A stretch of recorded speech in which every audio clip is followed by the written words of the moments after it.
Cheers. Oh, it's a film. Nirvana Spa, the best spa in England. And we're here. It's like we're on holiday again. This is my holiday buddy. We're going to get in the pool. Yeah, we are. Quick, before my meeting. This is Nirvana Spa, just outside of Reading.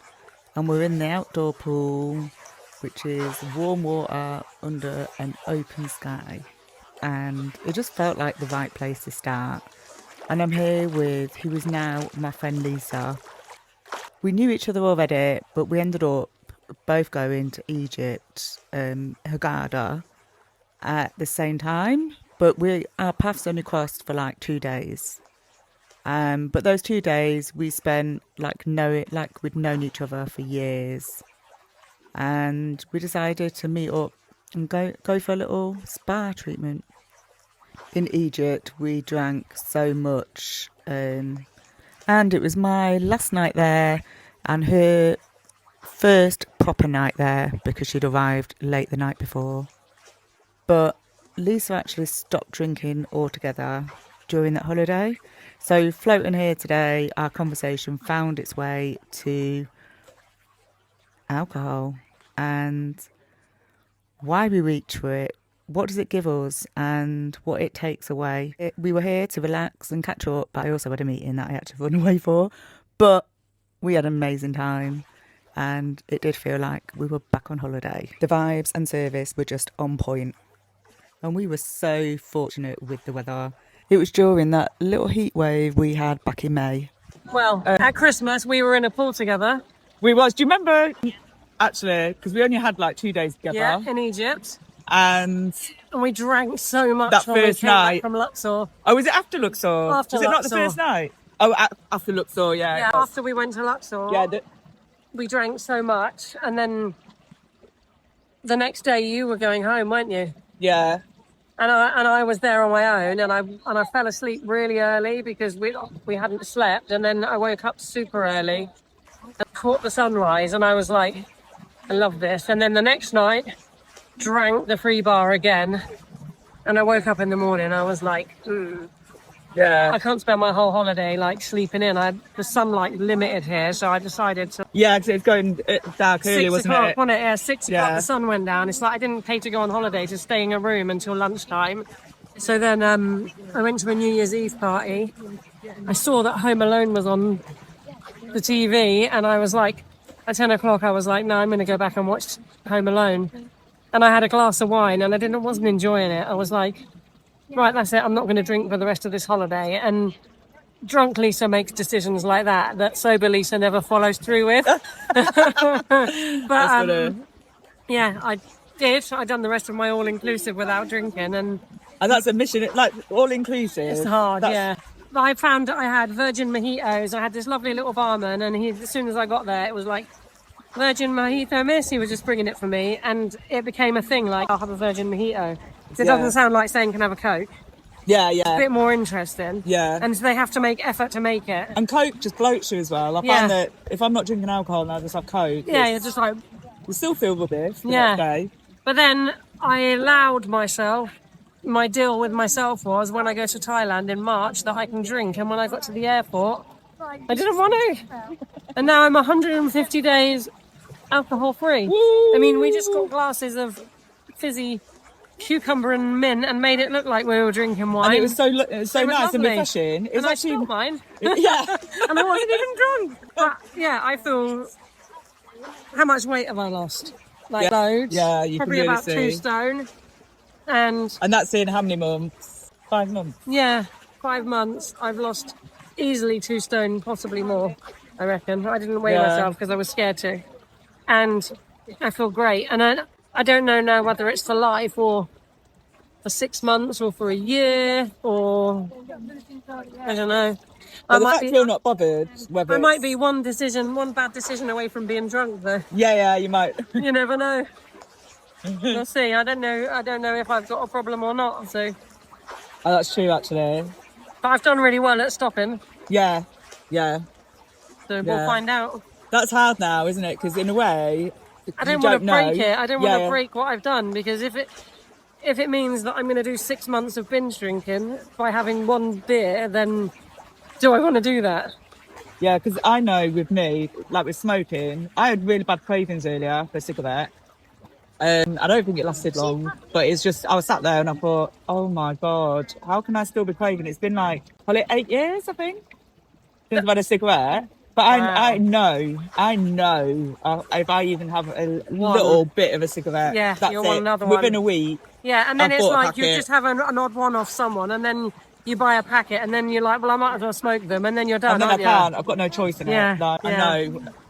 But with alcohol, I'm all right. But I know that I'm all right with alcohol right now, because obviously you've inspired me to like slow down. Because Yeah. you made me question myself then about Many people as well. Jenny's the same. Yeah. She keeps sending me pictures of alcohol-free beers. Yeah, and one of my other friends as well, because I've done it, she ended up stopping drinking. Like obviously, me and her, we just stopped drinking midweek. But that's fine. That's good. Yeah. I mean,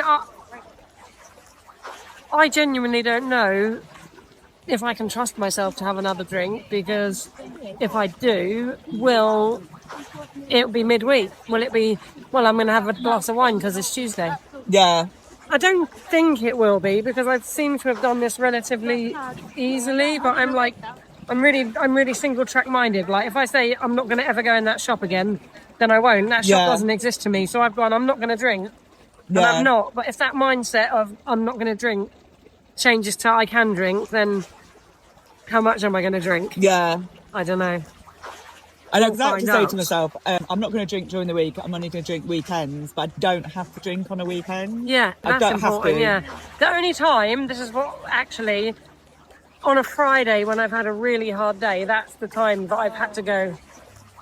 Like a couple of Fridays, maybe 2 or 3 Fridays since I've done this, so January, February, March, April, May, 5 months, a few tough Fridays is come, and I'm like, I want to go to the pub, and I've had to go, right, and I've gone to Waitrose, bought some food and cooked a nice meal and got over it, and then I've been fine. Yeah. But a few times, like maybe 3 times, I've had a massive, like, I want to drink.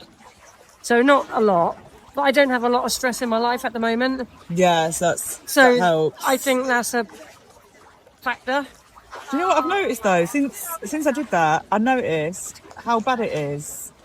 Because obviously, I know like there's a lot of people that do have problems with alcohol, and it's known. Yeah. And it's known that it's bad for your health. And it's everywhere, can kill you. isn't it? Yeah, everywhere. And the violence as well that's caused by alcohol. But it's only since I stopped, I said to myself, I'm not going to drink midweek. I noticed as soon as you walk into certain supermarkets, or something, Bacardi, right there right at the door. In the summer. And also along by the till. Yeah. Like as you're waiting to queue up at the till. Yeah, so if you have got a problem, you have to it's face really it hard. all the time, yeah. You can't even go and get food basics, without seeing alcohol. Like, I think that's really bad. You know, I don't know if it's still like it, but when I used to go to Canada, you couldn't buy alcohol in the supermarket. You had to go to the liquor store. Yeah.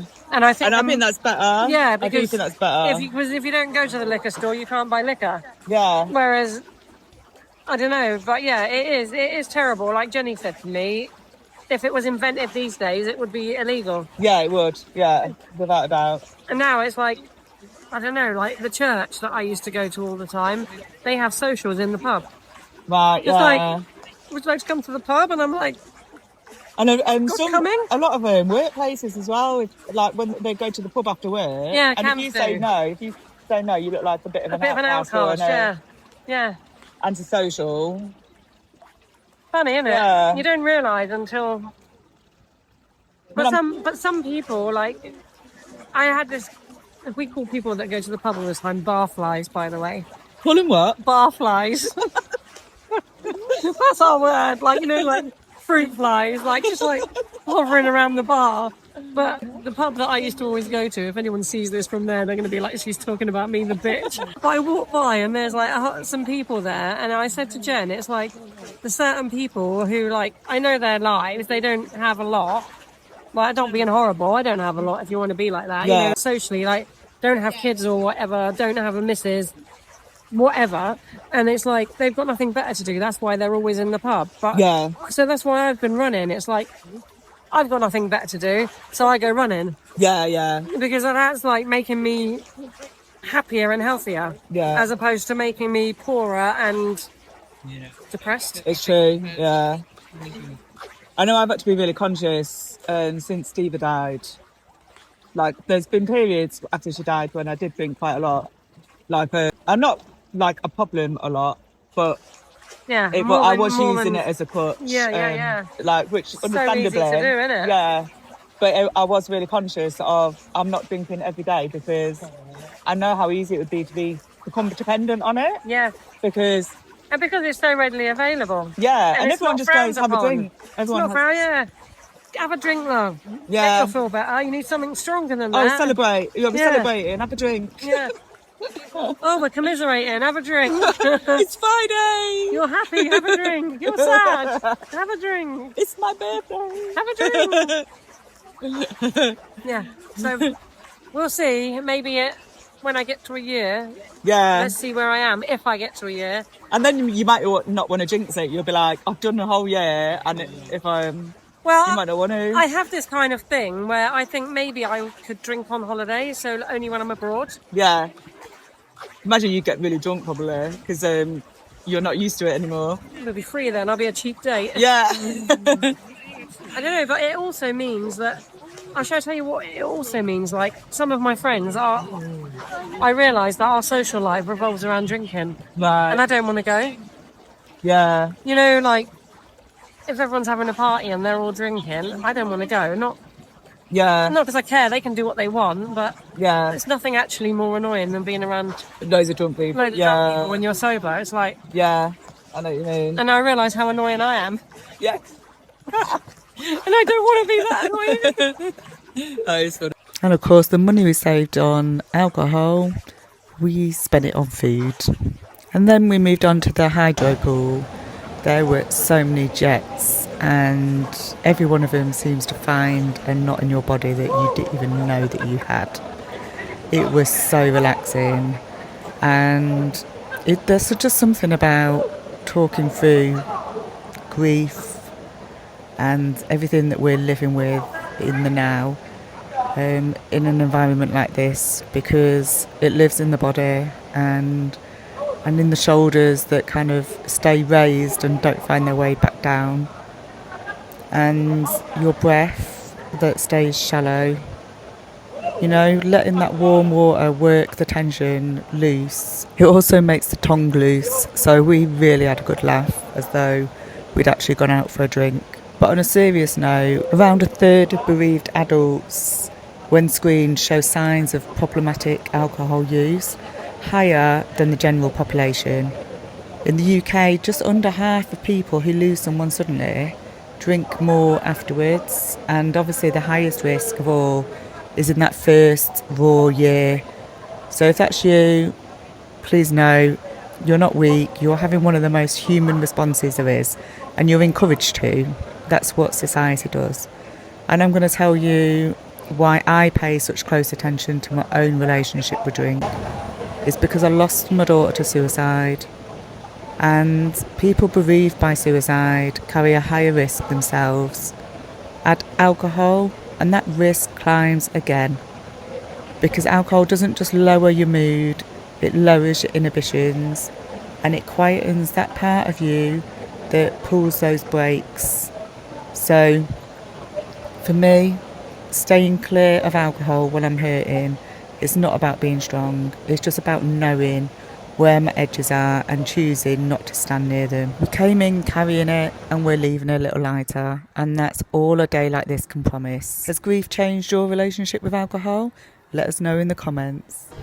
And thank you so much for sitting with me.